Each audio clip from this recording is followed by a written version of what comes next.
Hello, my name's Tim Stockdale and welcome to this three-part video series, which I hope to give you some advice and some help to encourage you to jump better show jumping. Without any further ado, I think we'll go and get a horse out into the outdoor school.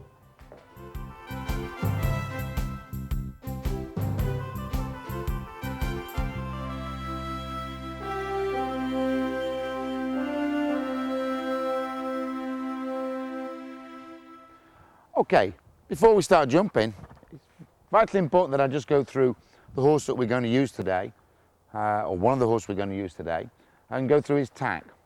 His bridle is a very straightforward bridle with a snaffle bit on an egg butt shape ring here.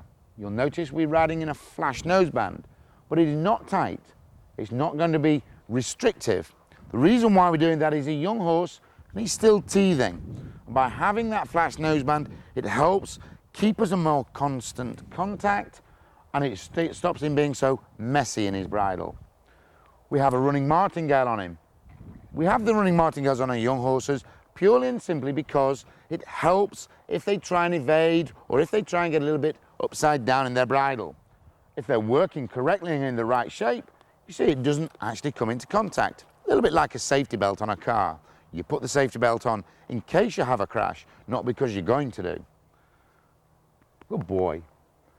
We go back here and we've got the numner, okay, the saddle and numner. Now you'll notice the first thing, we use these big saddle cloths.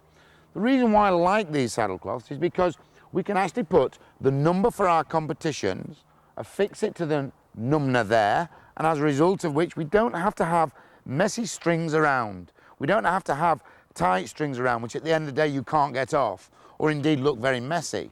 And sometimes as you're going around they can come undone and get in the way and interfere. By affixing the number directly to this saddle cloth here, what happens is that corresponds directly with the horse. The judges and the relevant people can see it, but it leaves you free to be able to do your work and ride with freedom. The saddle we use is a Steuben saddle, and that's heavily blocked. Again, that's just my own preference. Every rider is different. But you'll notice here we have this pad underneath the saddle. Now the reason why we have that is very important. We're trying to stop any concussion coming through a horse's back. For a horse to use himself correctly over a jump, his back must be nice and light and he must not be afraid to open his spine out. Having a numner like this and a saddle pad gives us that little bit of softening between the saddle and the back so as to help the horse do that. But you'll notice it doesn't interfere or pull the rider's leg away from the horse. By having it directly underneath, it means that the horse is free to use his back, but the rider again can maintain contact with his leg. If you just push that leg forward, Jamie. We use, always when we're jumping on our young horses, stud guards. Now that's not because he's got studs in actual fact he hasn't got studs in today. But what it's to do is to protect his underside of his belly.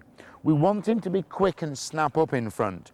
But what we don't want is the reaction that if he does it and he smacks himself underneath his belly, that he then becomes afraid to use his front end.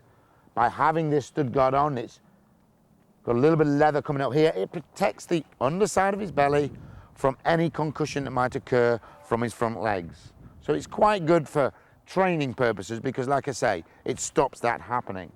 So from the stud guard, we now go down to the legs. And this is vitally important. You'll notice we have tendon boots on. These things are called tendon boots. What they do is they protect around the back, the ligaments and the tendons, but they leave the fronts open. The back is the same. We've only got little fetlock type boots, but again, open in the front, again, protecting the sides and the back in case he was to strike into himself as he goes around his round. Now we come to rider's position. If you look at Jamie's position, the one thing that I train my riders is always to have a vertical stirrup leather. Now if Jamie was to just take his foot out for a second, what we often see is riders riding with, back in now, a lower leg that's too far forward. And what you'll notice is that the stirrup leather is on this angle. Now that means to say that his balance and weight distribution is all wrong on the horse. By the same token, a lot of riders are taught to have a straight line from the shoulder through the hip into the heel. And if I was to do that to show you. You'll see that that stirrup, what a man, good boy, good boy. You'll see that that stirrup leather is now starting to angle in that direction. And again, that means that then he's having to nip with his knees to hold his position. Always think to yourself, straight line through the stirrup leather, and what you're doing is you're bringing your weight into your heel, lessening the weight impact on the seat, putting it more through the lower leg, as a result of which you're bringing your center of gravity closer to the horse's center of gravity, which is vitally important when you're thinking of jumping fences. Nice posture through the lower back here, nice open shoulder. But the other thing you'll notice is Jamie's hand position. We're trying to create an L shape here. We're trying to create a straight line coming through here into the reins.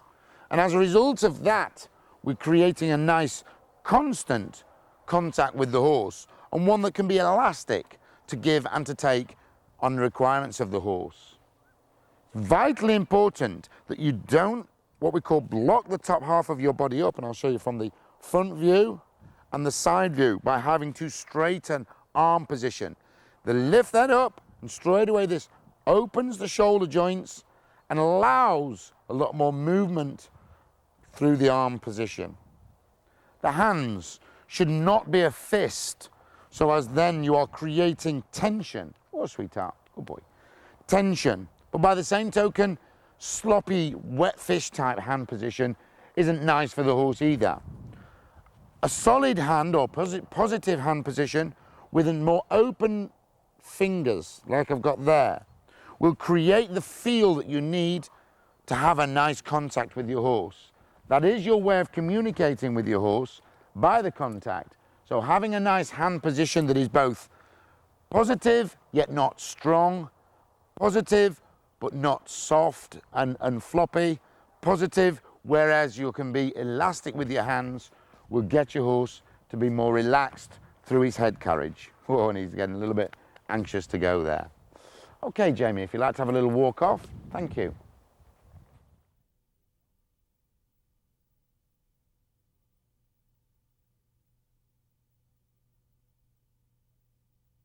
We're now going to do a little bit of the basic flat works and certain points that you ought to be looking at.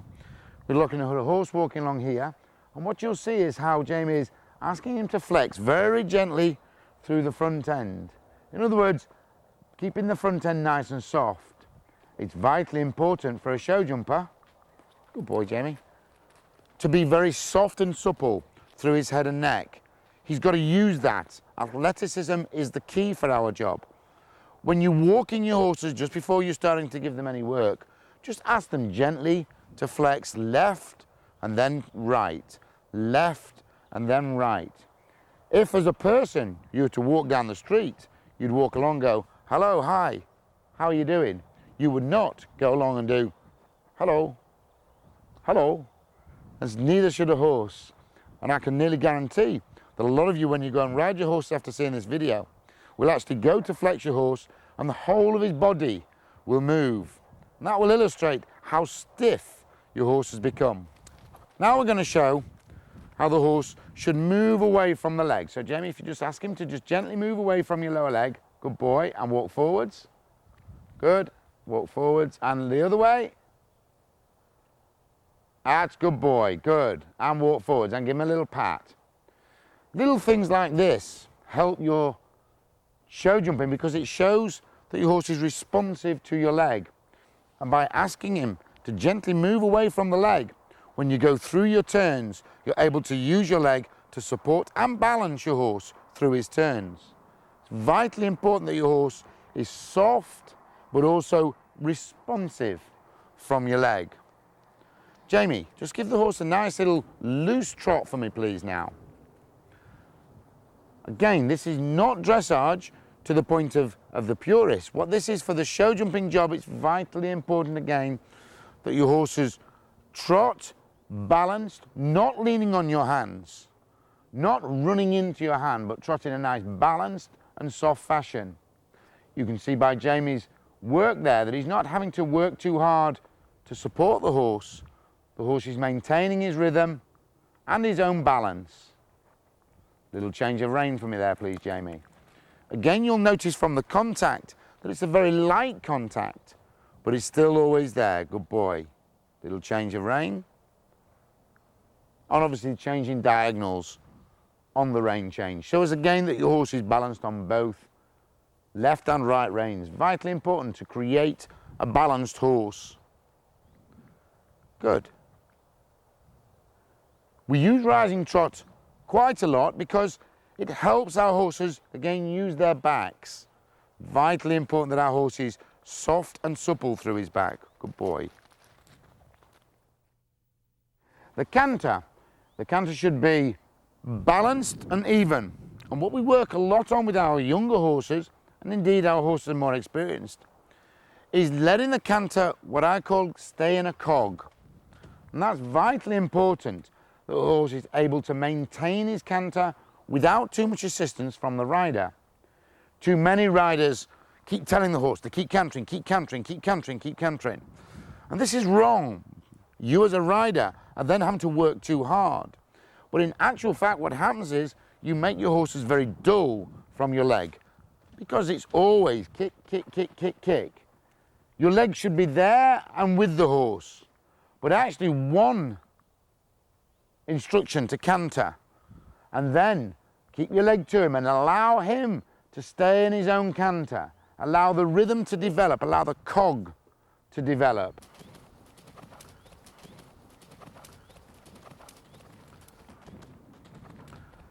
And what happens is then the horse starts to hold himself. He starts to think, I'm going to keep cantering. Now, if at any point that horse was to break into trot, I would straight away ask him to canter again. Straight away. Canter, I didn't tell you to trot. By doing that and training your horse that way, he will soon start to realize, oh, I see, so I've got to keep cantering until you tell me to stop. Now, that's a lot easier than having to keep telling the horse over and over again, keep cantering, keep cantering, keep cantering. Just almost by saying to him, canter until I tell you to stop. It's a misconception out there that you should do all the work. Horses are bigger than us. They are actually a work horse. If we actually, as riders, do a little bit less, it's amazing how much more our horses do for us. And by training and producing the right habits in our horses, then ultimately the horses will start to hold their canter, remain more balanced, and as a rider, we then do a lot less and we can ride with a lot more of a softer position and posture, and it becomes more pleasurable. The flying change. It's very important we try and change all our train all our horses in the flying change before they go to shows. But the way we do this is by the use of cavaletti. It's very important that the horse learns to change the sequence of the legs. A lot of the books will tell you the age that you need to do that. The problem is the horses can't read. By making the change over a cavaletti, the horse is able to work it out very quickly for himself. Jamie, you can do a little change over the cavaletti next time. And by doing it as almost as a habitual thing, we create our horses the right habit that as they make a change of rein, they automatically change the sequence of legs to go into. There you go. Okay, gently, Jamie. Like I said, he's a young horse, so he was a little bit exaggerated there, but you saw how he used himself so as to change the sequence of the legs. By creating this habit, your flying changes will become quicker, easier, and a lot more simple for you to execute. And one more time, Jamie. And you'll notice again, when Jamie's riding around there, he's keeping his balance and his position very light.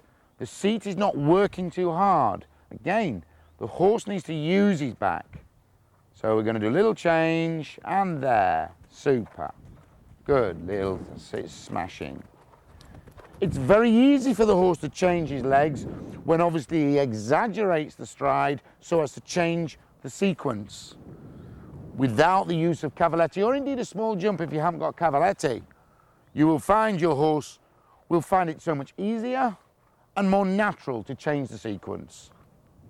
So just to sort of summarize briefly on the flat work, because I don't want to get too complicated here. It's vitally important that your horse must be soft and flexible in his work. Balance will come from that. The horse will find it easier to balance himself. The rider's position, weight into the heel, a vertical stirrup iron and leather. Hand position, little elbow joint open here. Hand following the contour of the rein down to the horse's mouth. Keep your head up. Nice little lower back position here. Shoulders nice and open. Allow and live with your horse. Allow your contact to be elastic and not stiff and heavy. When you're working your horse, get him to hold his canter, get him to hold his balance. And the way to do that again is by creating the right habits. As indeed the flying changes we've showed you there, they become habitual and then the horse does them very easy. Whenever you're training your horse or working your horses, it's vitally important not to try to force it, but by the same token have a very clear idea of what you're trying to produce. A horse that goes in a nice outline with a nice balance, that doesn't lean on the rider or be unpolite to the rider, is always going to be a pleasure to ride. And after all, that's what it's supposed to be, pleasure. We're going to go on and do some jumping now, and I'm going to then go through and explain the mechanics of what a horse does when he gets to a fence.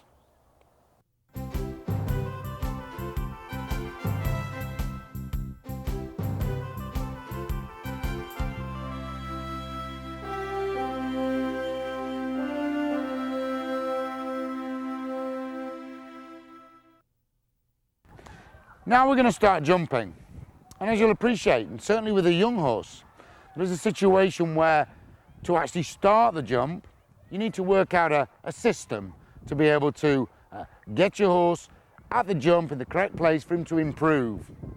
Now what I always advocate is coming in trot, a nice rising trot.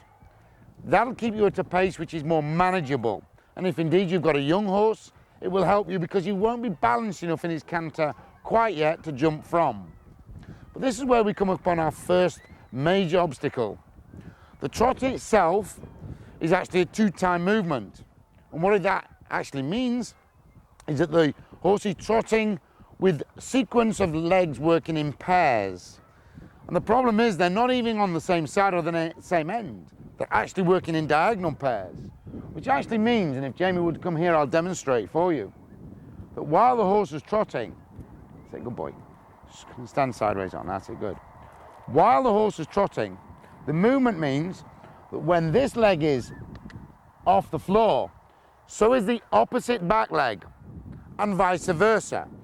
So they work in diagonal pairs, so this front leg and that opposite back leg together, and vice versa. And that would mean to say for a horse to try and jump from a trot, it would be incredibly difficult. In fact, it would be a little bit like teaching somebody to play football and tying one leg up. They would keep falling over. So what we do is we actually use a little system where we use a pole or a plank on the floor. Now, I'm going to show you here. We use planks, okay? Now, the idea behind this plank is very, very simple. What we're trying to do, as our horse comes rounding his two-time movement of trot, as he comes to the plank on the floor, he'll do a nice round stride. As he does that nice round stride, he'll have two front feet, two back feet together, so as to create the balanced jump. He should make a nice round stride over this plank. We use planks as opposed to poles, because as you can see, the pole, and I'll demonstrate here, if the horse was to tread on a pole, it could indeed roll away from it, and therefore cause it injury. By using these planks that are white on the outside, if a horse was to tread on it, then it would cause no injury whatsoever. You can also use a squarer pole, something that will not roll away. But the round poles are on the dangerous side for placing on the floor. A natural young horse would see this plank and would make the round stride naturally. An older horse might need a little encouragement where we put a little bit of leg as his nose goes on over it, just to create the round stride. If the horse was to trot over this plank on the floor, then it would be back to square one, with both one front foot on the floor, the opposite back foot on the floor, and vice versa, and the horse again would be in no position to jump in a balanced fashion. So it's vitally important that this plank creates the round stride. Some people call this a placing pole. I try not to think of it as a placing pole, more a pole that creates the round stride prior to the jump. The round stride is the key. To any good jumping, a horse having a nice round stride, the jump is just an exaggeration of that stride. We have here for the horse to start a cross pole. And the beauty of a cross pole is that it encourages the horse to come into the center. But the other thing is, optically, it always looks bigger than what it actually is. And if I was to demonstrate this, where if I was to measure this cross pole here, you'll notice it just comes above my knee. But if I was to do something along the regions like this,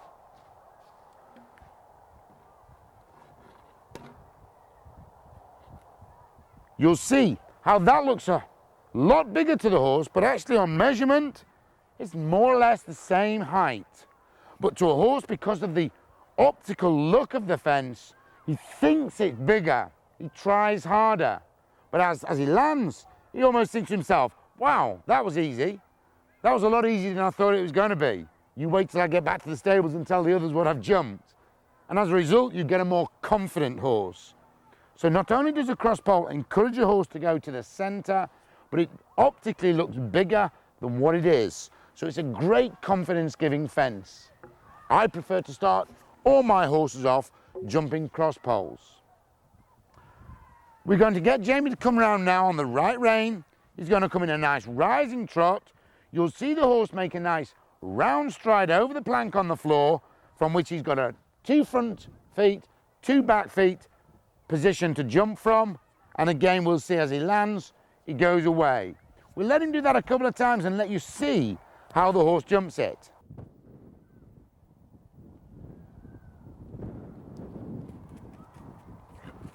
Very nice.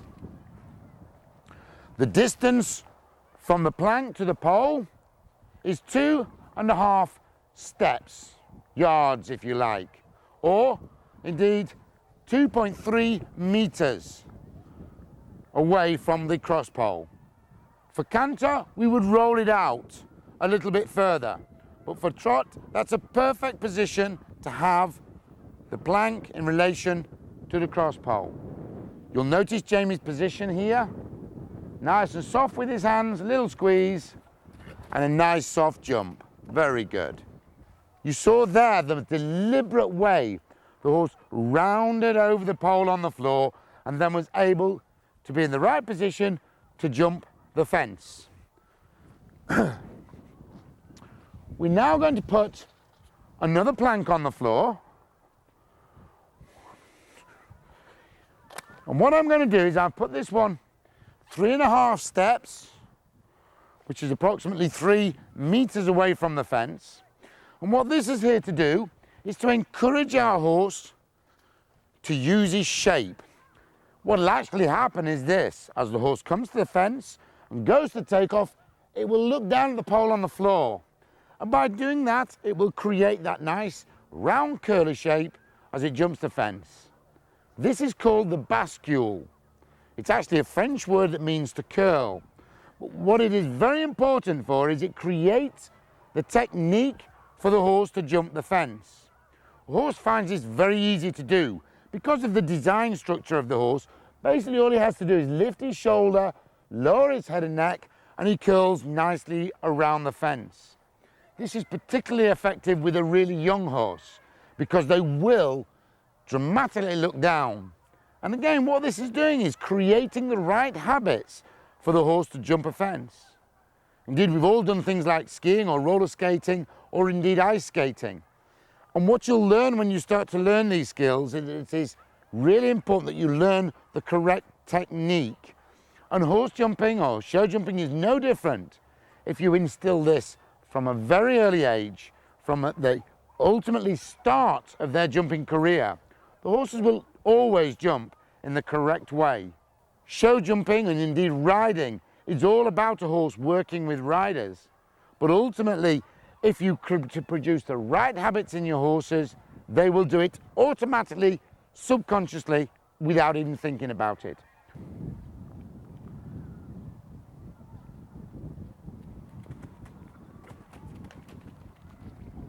Again, you would have noticed that as the horse landed, again it did a nice deliberate and round stride over the plank on the floor.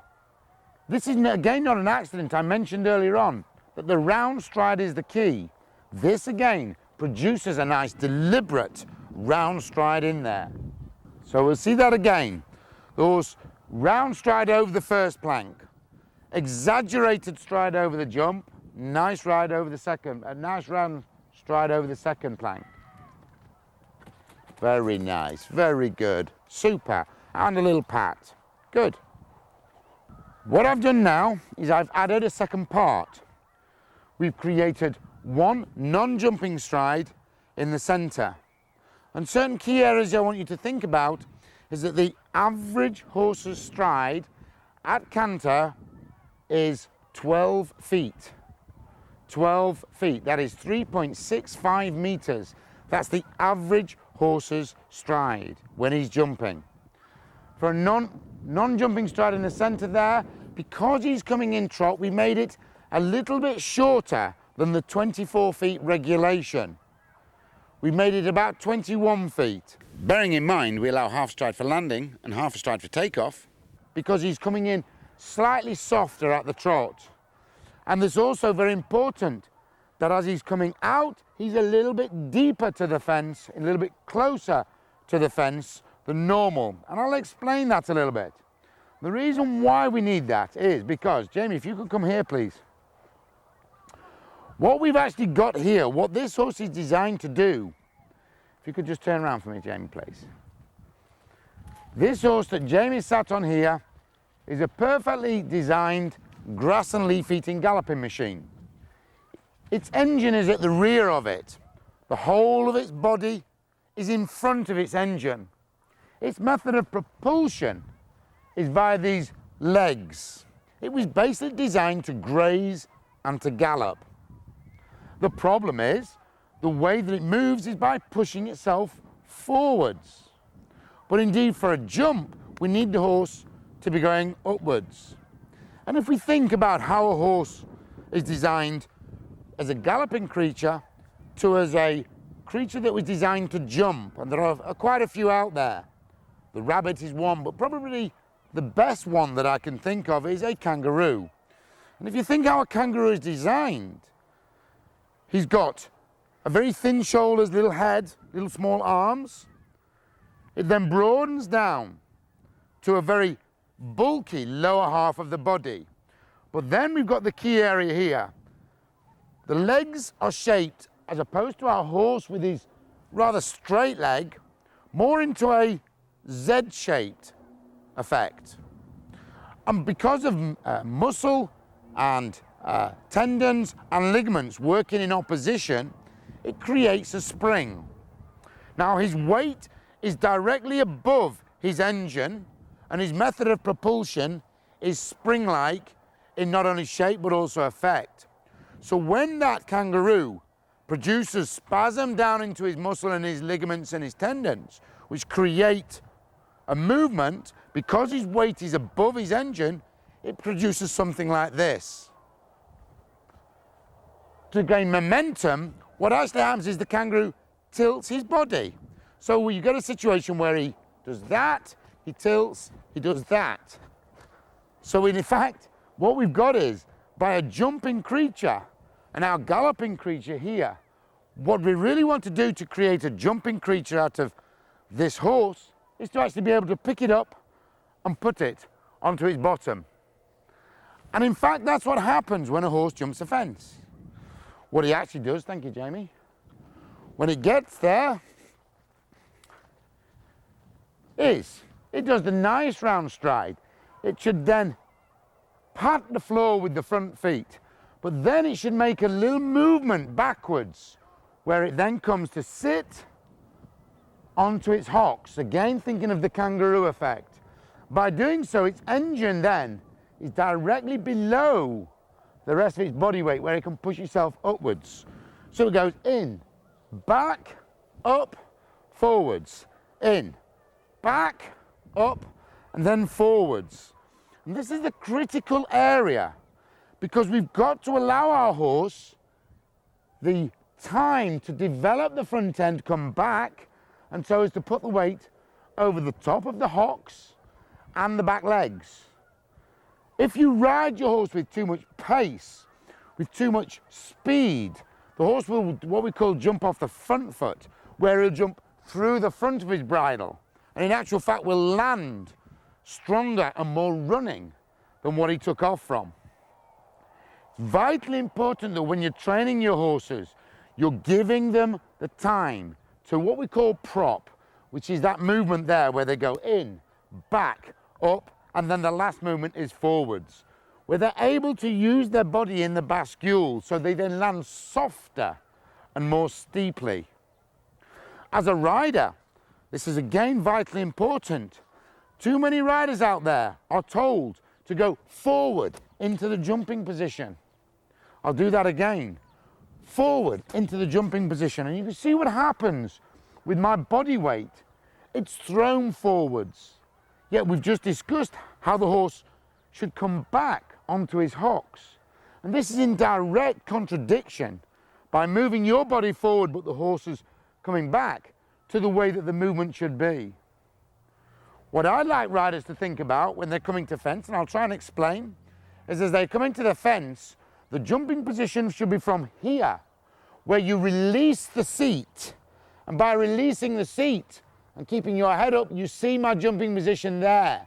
When I sit back down, I've hardly moved the top half of my body. So in fact, rather than folding from the tummy, which is what a lot of people teach you, think to yourself, release your seat. This also has a very important factor in that by releasing the seat, you're pushing your weight into your leg, and that is giving you the security over the fence. I'll do that with Jamie and show you.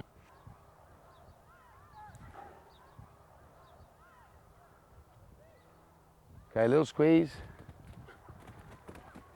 Very nice, very good, very good. The weight is coming down into the leg. He's got a very solid lower leg position. He's not overbalancing with the top hands. He's not resting on his hands and therefore able to maintain a light contact throughout. He's looking up. The seat being released means the horse can use its full back. But he's got this amount of contact with his horse, and as a result of which he's got a very solid position there. As he lands, he should then soak and then sit. Soak and then sit. Not land and sit bolt upright, again producing concussion through the saddle and into the horse's back, which might make it shoot away. By having this position here, you'll notice that he's not tipping too far forward, but again bringing the centre of gravity closer to the horse so that the horse and the rider are as one. The heel is coming down, and as a result of which again we can show that the weight is going into the heel. If the heel is up over the fence, we might get the lower leg position doing this, then he's gripping with his knee too much, and as a result he's able to tip almost on the axis of his knee and again get out of position. If he's resting on his hands, rest on your hands, Jamie. There we go, look, straight away when he did that, we know that this lower leg now, look, has taken the weight out. By not resting on his hands, he's only able to hold his position by the lower leg. By having a good solid lower leg position means the top half is more concrete. And again, we notice Jamie's looking up. And by doing so, he's holding his own balance. Thank you, Jamie. What I've done now is I've added another stride to our double. So it is now 2 non-jumping strides. And this is really the key area, that by doing this with our young horses in particular, we can then add 3, 4, and indeed 5 strides to this. And this produces the link from jumping out of trot to a canter. But by placing our planks on the floor at the required levels, 1, 2, 3, 4 steps away, we are producing a regular stride pattern. And like I say, if we were to add more, 3, 4, and indeed 5, we would teach our horses to land and just like stepping stones, maintain regularity in their stride pattern. And this is something they would learn and they would keep with them. And you would find that the young horses would not attack fences, but again, they would produce a nice round stride, which would help them when they came to their jumping. So it's vitally important that when we're doing our training, that we're thinking of stepping stones, but also the linking in. So everything is consistent with our training, if you like, our training mentality on what we're trying to produce, which is regularity in stride and balance in canter. These planks are helping us. We're able to join the trot, indeed into then a canter, and as a result of which, we're bridging the gap that the horse is keeping the regular canter, getting a nice takeoff point, and he's able then to develop his skills over a fence with very little opportunity for things to go wrong. Again, you'll see the horse coming in, nice and relaxed, round stride now, soft, and then a nice relaxed jump over the fence, using itself correctly in the shoulder when it gets there. I've now added a back rail to our fence coming out. So indeed it's a spread, a parallel, an oxer. The one misconception out there is that you should ride stronger, faster, more speed to a spread. Indeed, a lot of riders will tell you they have to ride the fence totally differently. This is actually incorrect, because the spread itself, certainly to an intermediate level, is really only designed more as a rider frightener than it ever is a horse frightener. And indeed, if you want to think about it logically, and we've already discussed that the average horse's stride is 12 feet, 3.65 meters long.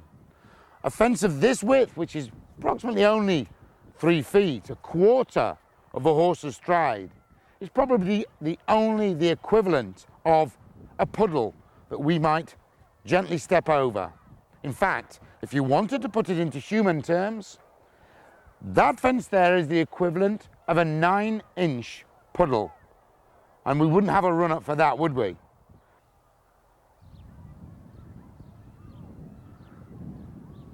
Trotting, little squeeze, now. Okay, good boy. As you see, I put the fence up a little bit. And it's quite important that you ask your horses to develop and improve. It's like when we were at school. We didn't do the same sums day after day after day. We did things that were more difficult and therefore tested us more. Don't be frightened to test your horses. One thing I say to my riders when they're riding is the horse's belly is actually 3 feet, approximately 1 meter off the floor. If all he did was lift his legs up, he'd surely be able to jump a meter high. So if by using a little technique and a little effort, he was to raise his body only that much, that would be the equivalent to jumping 1 meter 25, 1 meter 30. It's not beyond the realms of possibility of most horses being able to jump 125 stroke 130 jumps.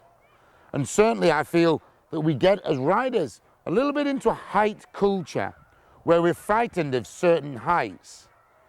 In training over this sort of fashion, the chance of it going wrong are very minimal. And it's amazing how you can actually test your horses, again, in a more safe way. Okay, Jamie, don't get it behind your hand, just off on your hand there. Okay, leg. Very nice. I'm going to make it a little bit wider, just again to test the horse. One thing I'm going to do, which I do, and I think is a handy little tip, if when you make it a little bit wider, pop one edge of your pole on the edge of the cup like this. If the horse makes a mistake, the pole will fall directly and therefore will not injure the horse. But also as a rider, you'll be that much more relaxed, knowing that if it goes wrong, you're not going to get suspended or indeed trip the horse up.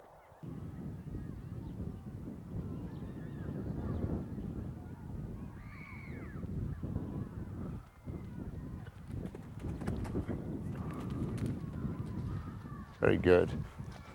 You would have seen there and indeed maybe heard how the horse stamped the floor on takeoff. That's where the horse is taking the weight off the forehand, ready to bring back. Bigger jump, lots more effort required. But what it did was, as opposed to throwing itself, stamped the floor, came back onto its hocks. And it's vitally important that the ground that you jump on is not soft and loose. This is a perfect surface which, as you see, has got softness for the concussion of the horse's feet and legs as he jumps, but it doesn't move away. So it's a nice, true surface. A surface which is loose as the horse goes to take off and therefore take the weight off the forehand. Indeed, the leg might go in front of it and it might therefore frighten itself. If you jump on wet, skiddy grass, always use studs, because the studs in the horse's feet will be able to give that horse the grip to be able to put that weight transference into its jump. If you're not sure, anytime you're at a show about which studs to use, certainly come and ask any professional or any experienced rider, and they would definitely be able to help you and tell you what they're using in their horses. Okay, so just to recap there on the mechanical side of it, we're looking for the horse to use his technique to make that curly shape over the fence, the bascule, the round stride both before the fence and after the fence, where the balance and indeed the energy comes from. The prop, where the horse hits the floor, the weight transference then comes back, so he's got his weight over the top of his engine, so he's able to push himself upwards. And indeed your rider's position, which is a releasing of the seat, not throwing the body forward and keeping our head up. Simple little ideas and focus like this will give you better understanding of to what your horse is doing, but also where the target is. So when you're doing your riding over your jumps, you are readily identifiable with what is correct and what is incorrect. And also just by watching, you will be able to ascertain horses and riders that are doing the right things. And again, that will help you in your ambitions and your future riding.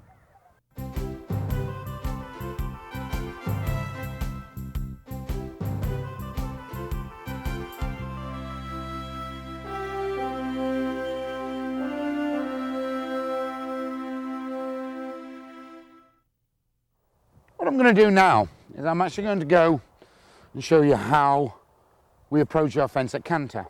Just a single fence at canter. But before I do that, I'd like to give you a little example of the sort of thing that I do in my training and I show people. What I've got there is a little pole just suspended off the floor, and I want you to imagine that that's the curb and you're walking across the road. And what you do is this. As you walk across the road, keep a nice rhythm, you just go over the curb like that. Again, I'll show you one more time. You just walk up, don't even think about it, do you? And away you go. But it's a funny thing that when a person gets a horse between their legs, all of a sudden, this is what happens. They come up and they sharp, and it's a quick dart over. The horse lands running and out of balance. They're too busy looking for the stride. Go! And they almost fire their horses as if they're pops out of a gun. The horse lands unbalanced, and you often see riders going, whoa, whoa, whoa, go on, whoa, whoa. And what happens is the balance is disrupted. Also, you've got to imagine that the horse is not a machine, and as a result of which it doesn't act instantaneously. So when you're coming to your fence in that shuffly canter and you go now, actually that is not what happens. What happens is there's a slight delay. So then when you do that one, you're always further off. And by being further off, your horse lands further out and generally lands running away. So as a rider, I say to my riders, imagine you're walking across the road and there's the curb. Let the rhythm take you, and the distance will always be correct. Now when I talk about distance, I'm talking about the distance from the fence. I'm talking about the takeoff distance from the fence. And what we know is that the distance for takeoff is half a horse's stride, and the distance for landing is measured the same, because what we're trying to produce is a nice arc. And in fact, what we're trying to produce is an exaggerated stride, what is indeed the jump. The more you alter the horse's stride pattern, the more likely you are to get an unbalanced jump. The more regular you can keep the horse's stride, more balance you can keep the horse's stride, the more the jump is just a natural progression from that. So as a rider, instead of looking too hard for the takeoff distance, allow the rhythm to work as your foundation to get you to the fence. I'm going to get on a horse and I'm going to show you. What I want you to take extra note of is the rhythm on the way down to the fence and how I keep it simple and true. Because what happens, I feel that too many riders make it complicated. Actually, simplicity is best. A good craftsman always makes his job look easy. Like I said, now I'm on a horse. I'm going to now show you the type of idea you should be having when you're approaching your fences at canter. And like I clearly demonstrated with the cavaletti and the way that a person walks over the curb, the main ingredient is rhythm, allowing the fence to come to you. Do not attack the fence. Get a good quality canter, maintain the rhythm, and allow the fence to come to you. Keep it simple. That way the horse will be able to focus easier on the fence, and like I said, you'll be a lot more accurate with your takeoff distance. Pick up a nice quality canter. A little bit of squeeze forward, just allowing the rhythm to come through. Look at my fence, nice and early. Allow the rhythm just to take me gently to the fence. When you land, ride straight and stop. Again, it's all about creating the right habits. The horse should not land and go left or right until you've told it to do so. So we do that again. Nice quality canter. Looking at my fence nice and early. Allow the rhythm to develop and the fence to come to me. Soft with the body movement, sit up and stop. You'll see there that the horse doesn't lean on me when it lands because she knows she's going to go straight and stop. As a result of which, she lands, she softens automatically. Not because I've told her to, but because she's starting to get the right habits. And like I maintained earlier, training horses is all about creating the right habits. We'll make that fence a little bit bigger and we'll do exactly the same again. The fence has gone a little bigger, but what you'll see is that as a rider, my job specification hasn't changed. We're still looking for a takeoff distance half a stride away. That is 6 feet away, 2 normal human paces. Regardless of whether the fence is 2 foot, 3 foot, 4 foot, or indeed 5 foot.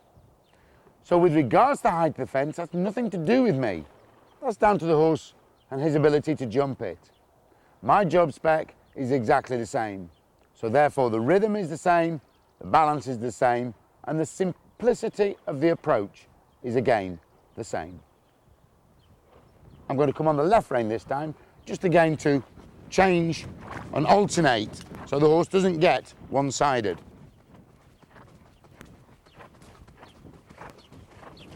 Look at the fence nice and early. Let the rhythm happen, let the fence come to me, jump the fence, ride straight and stop. One more time on the right rein. Good girlie. Okay, pick up canter. Good quality canter. It's quite important when you're doing this that your canter should be of sufficient quality to produce a jump. Not too backwards, not too forwards. I call it a mid canter. Let the fence come to me. And a nice big jump, sit up. and let the horse come back to whoa. She does that nearly automatically, without thinking.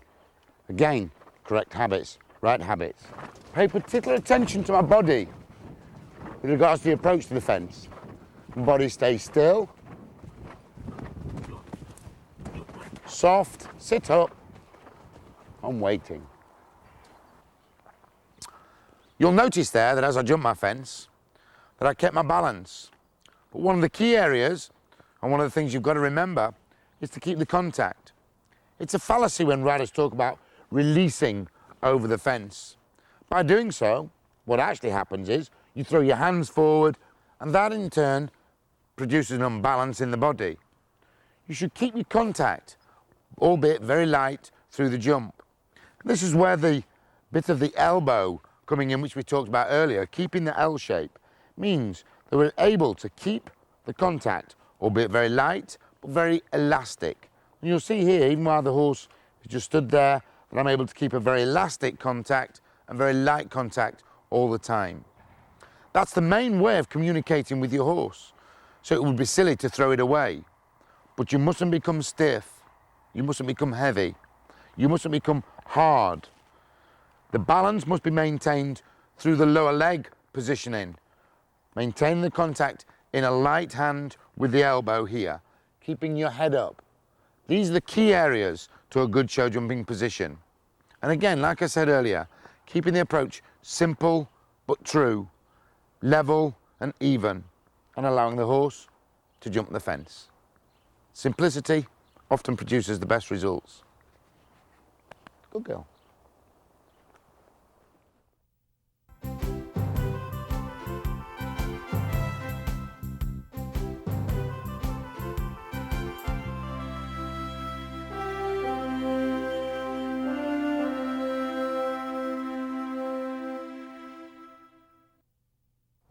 Now we come to the part of jumping a course. And what I'm going to do is I'm going to give you a little rhyme to remember, which will help you in your diagnostic riding. In other words, if you have a problem, you'll be able to associate it with one of the three things that I'm going to tell you. The three things that I want you to remember is canter, rhythm, line, gets it right every time.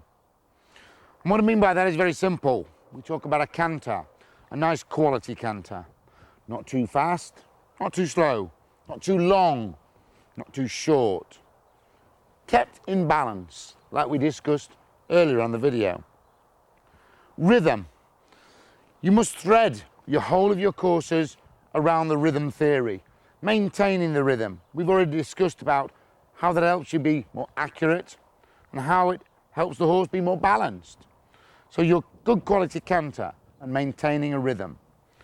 The next thing and the last thing, but vitally important, is the line.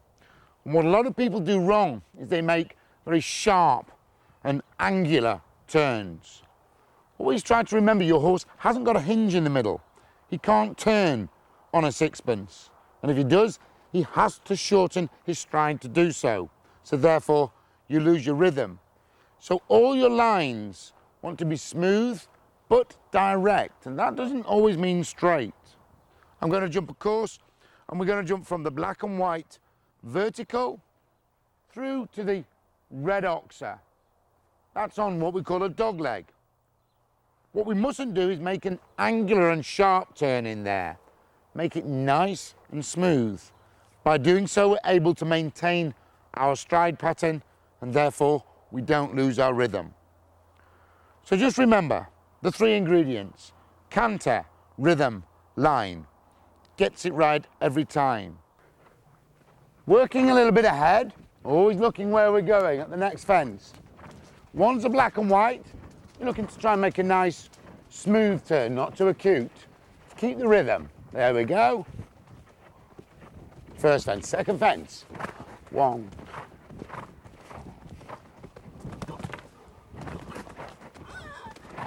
A little change of leg there. Now, we're coming along the centre line to the yellow, keeping the rhythm, nice smooth turn. Let the fence come to me, not too much body movement. Left hand turn, look at the fence, it's red and white. Don't leave my turn too late, that'll make my stride too short. direct. Look at my fence, green ox a double. Again, start my turn nice and early, keeping it nice and smooth, body position up, and landing, and just nice balancing away. Okay,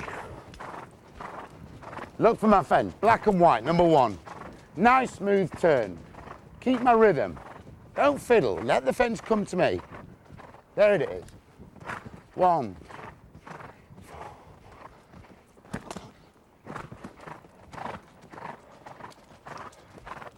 Yellow and blue, second fence. Keep my canter. There it is. Change the leg there. She landed on the wrong leg, so it's quite important to change the leg nice and early. Through the turn. Nice and smooth. 1. Looking at my fence nice and early again. Just gauge the turn. Keep it just rolling. There it is. Sit nice and balanced in the centre and light through the double.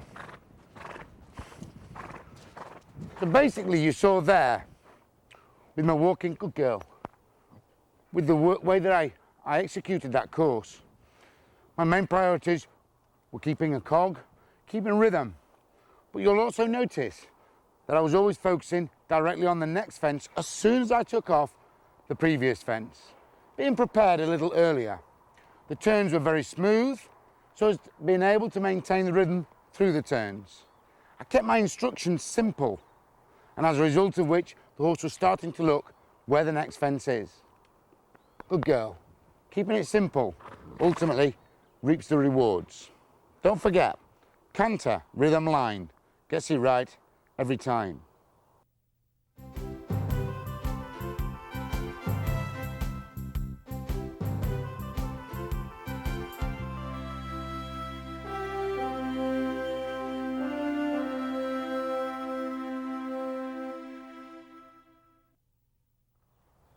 We now come to a section in the video which I really wanted to put in.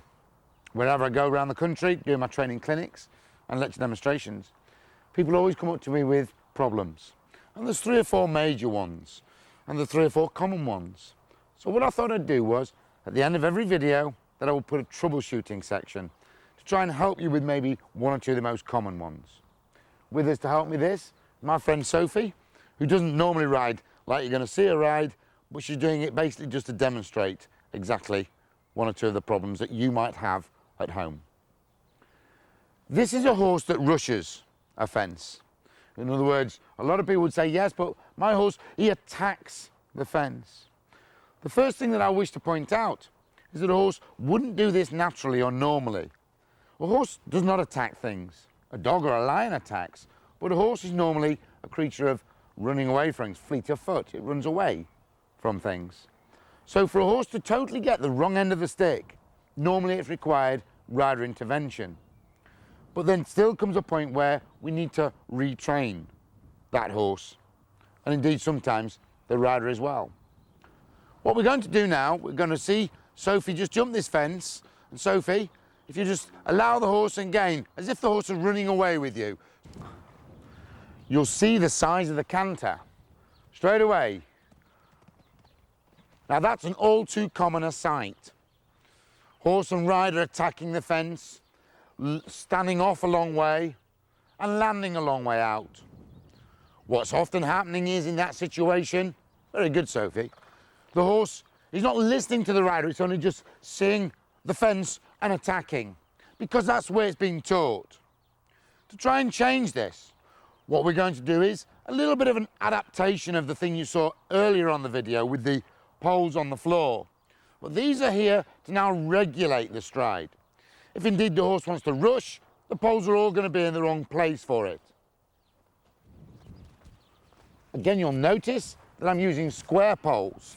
These are a little bit more defined to create the roundness. 12 feet for every stride. And I'm going to put 4 of them up. Now straight away, This will be the equivalent of speed bumps for a car. If the horse wants to rush, the things are going to come in the wrong place. It's going to become in an awful tangle and mess. And what will happen is, just by doing this over and over, the horse will start to concentrate on his approach. But indeed the rider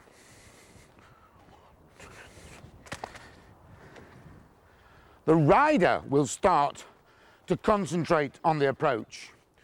All too often I see this a combination of the horse attacking the fence, but indeed the rider, even if they don't realise it, is also instigating it.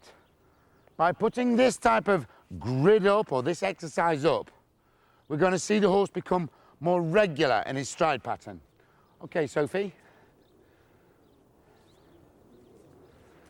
Now, basically just allow the planks to come in the right place. It's vitally important to be able to keep the body still. Good. Good, good, good. Very nice. Now you saw straight away there how the horse kept a more regular approach.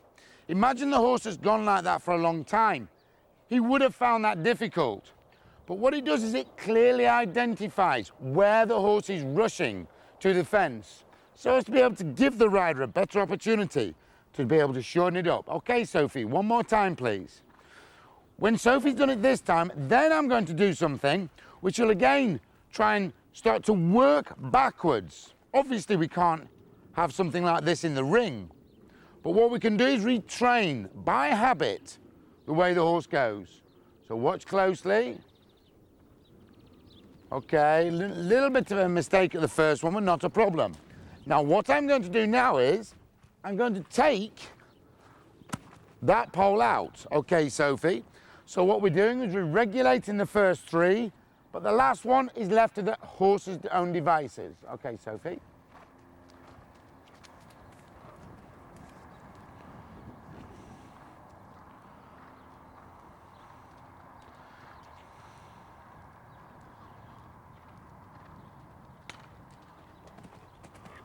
And you saw there, still the one stride. We're now going to take this one away. So now we're again only regulating the first two strides. Steady, Sophie. So we go 2 with poles, 2 without poles. Waiting. 2. Good girl. Take the second to last pole away. Now what we've got is 1 pole and then 3 non-jumping strides before the fence.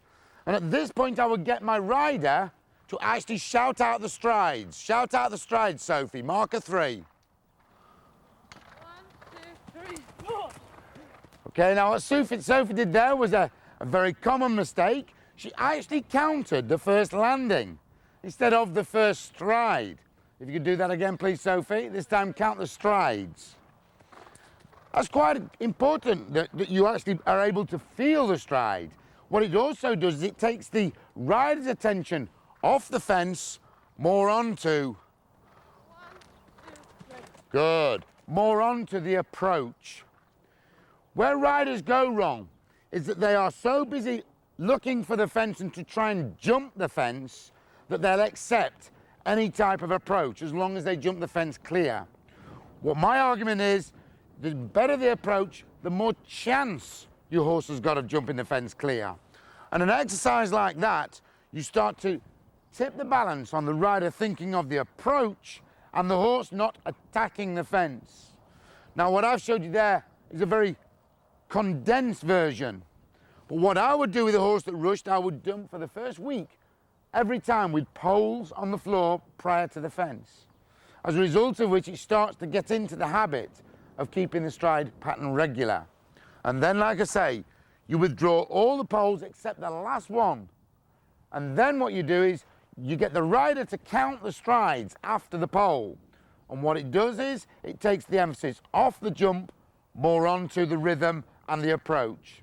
And that's when you're starting to get things working for you and the horse being softer and more relaxed and you get better jumps as a result. The next problem that I often get encountered with the riders saying they're forever getting left behind at the fence. Now, the reason for that is very, very simple. Basically what happens is, because we've discussed how the horse comes on a backward motion prior to takeoff, a lot of riders, due to the fact of maybe having a bad fall or indeed not being very confident, actually wait till the horse has taken off before they indeed go into their jumping position. The problem is that, as we've discussed, the backward movement, if you're sitting, you're all of a sudden, your body movement is getting left behind. But then the next minute the horse is going up and away from you. So you're almost getting this way through the air. There's only one real way to cure this, and that's start to be more positive in your own body position. Before we do that, we're just going to go now, and Sophie's going to show us the basic left behind position. Okay, Sophie, just come round, basically just sit on takeoff, get left behind, let the rein slip through your finger.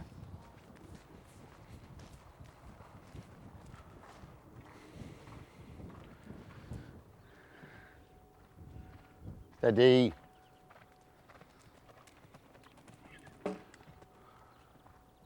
You saw there that as the horse took off, she was thrown from the back of the saddle forwards. She let the reins trickle through her fingers. What she's got to do in that situation when she gets to that fence is, like we discussed earlier, release the seat. Now, to help her with that, what we're going to do is we're going to actually put a series of little bouncers, just 2 or 3 little bouncers, one after another. And the idea behind that is to try and encourage the rider to stay above their horse. You'll understand that with a bounce in itself, it's actually quite an intricate movement, and you can't possibly sit to it. If you try, you're going to be thrown all over the place. But what it is a very good indicator of as to where the body balance is in every rider. If you do 2 or 3 bouncers and you end up almost having to put your hands out to stop yourself going over the handlebars, then what it shows is that your balance is in front of the horse. If you're going down 1 or 2 bouncers and you get left behind, like that Sophie did just then, what it shows is that your body balance is too much behind the movement. The only way to remain balanced through bouncers is to get into jumping position and allow the knees to act as shock absorbers. And that's the sort of thing that you need to be thinking about jumping every single fence. Like I said, with the bouncers, the one key area here is the rider must not rush into the bouncers. You'll notice we've made them on diagonals. And that's for a safety factor, falls straight away. But the rider's got to remain in his jumping position all the way in, over, over, over. Good girl. You saw there how Sophie was allowing her knees to act as shock absorbers. One more time, please, Sophie. If she was going down and getting left behind, it would be a very clear indicator. If she's getting too much in front of herself, same thing. This is very good for helping riders maintain balance and position, because the only way they can remain balanced is over the top of the horse. Good. Over, over. Good girl, very, very good. As a rider, it is vitally important that your body language is correct. By sitting and waiting until the horse is taken off is indeed negative. It's telling the horse you don't have trust or faith in him. You can't expect him to believe you if you don't believe yourself. But exercises like this will help you and encourage you. A lot of people say to me that, how do we get our horses used to fillers? My horse doesn't like fillers, and the problem is that when I go into the ring, I've got 2 stops before I'm eliminated and then before I'm out.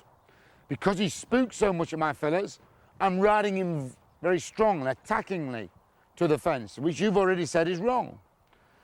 My answer to that is very clear. It's like anything that a horse does. It needs training. What we do here, we have fillers and we have flowers and all these type of things. And what we're going to do is we're going to show you how we would get a young horse used to fillers and different things.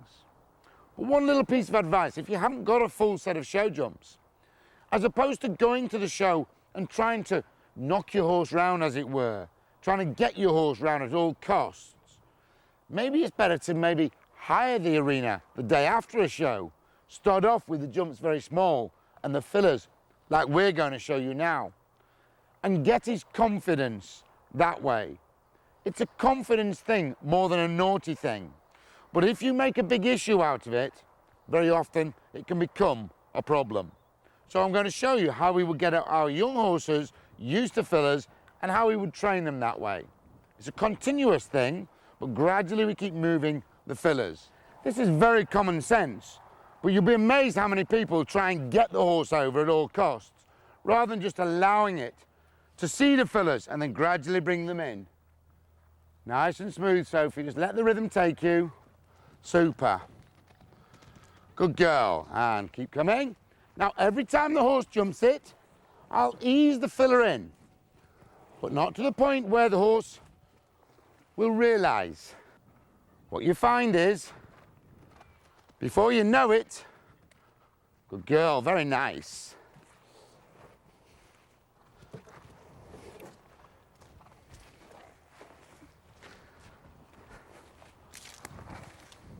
Before you know it, the horse is popping the fence, absolutely easy. Good. Very nice.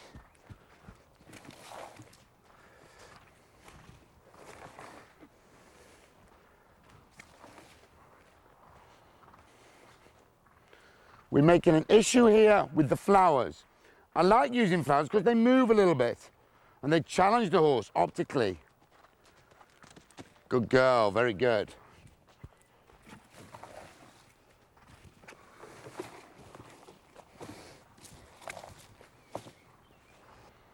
Just keeping the rhythm, Sophie.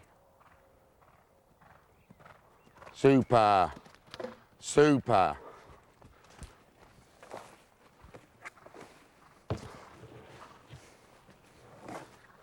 And before you know it, we have an ugly looking fence.